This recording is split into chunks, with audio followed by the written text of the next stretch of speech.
which is just what's happened here, but now I can't. I've hit an obstruction, I've hit the back part of the ear, so I can't pull this forwards anymore without having to move it. So I'm going to have to use the Jobson horn at this point now, and the goal here is to try and make a scooping motion around to pull the wax around. But you can see as I start to do it, it starts to bring this skin from deeper in, so it starts to almost unfold on itself here, but keep an eye on this as this plug starts to move. So now we've got a grip on that skin underneath. Watch this plug, keep your eye on it. Look how that comes out of the ear canal. I've got a grip here. As I lift, that is still coming out to the canal at this point. It's still coming out, and there, that was the point at which the end. But look how long this piece of wax is. Huge. I have never pulled a piece of wax out of somebody's ear that long. I think, I won't spoil it for you, but I think it's the biggest one I've ever seen on any of the YouTube channel, from any of the guys on YouTube, or anywhere, in fact. I don't think I've seen anything bigger than that. So we're just gonna start peeling these little bits away from the outside edge. Now what's left in here, we've taken a massive plug out, we're still left with some wax behind. So this has gone pretty much front to back on the ear canal, all the way down to the eardrum. And there's a little bit of dry skin embedded in that. So I've just popped a bit of olive oil in here just to loosen this off.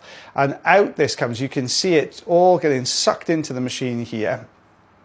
Now this isn't going to look pretty because obviously what we've had is this old wax stuck to the eardrum for a little while. So you are going to get these little bits of remnants around the outside edge. Now, before everyone jumps into the comment section saying, oh my goodness, you didn't clear it all out, there's loads left in there. What you're seeing there is a little bit of old oil, if you like, that's just sitting around the outside edge. And you might get tiny little dots of wax.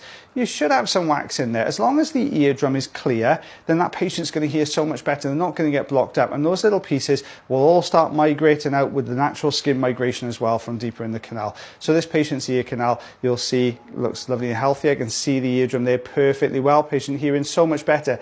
The difference in this patient when that plug came out was immense. You could just see almost if a weight had been lifted off this patient.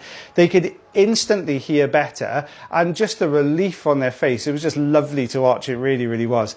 Now, this is the patient's other ear canal, and the first thing you'll see here is that we've got a very narrow canal that's slightly twisted. So it's got this kind of shape to it, but we've got a canal itself that looks like this. So the entrance is like this, and the canal itself is like that, which means that when we're trying to pull these pieces down, I'm having to hold the side of the canal open using the side of the tools here, just to be able to pull these pieces out. But this is also a plug that's filled with dry skin and wax as well, and it's all coming away really well, but it's coming away in smaller bits because that's the only bits I can fit out. So as I'm trying to pull the plug forwards, it's unraveling. That's a fair sized piece there as well. It's unraveling, but it's only these softer and slightly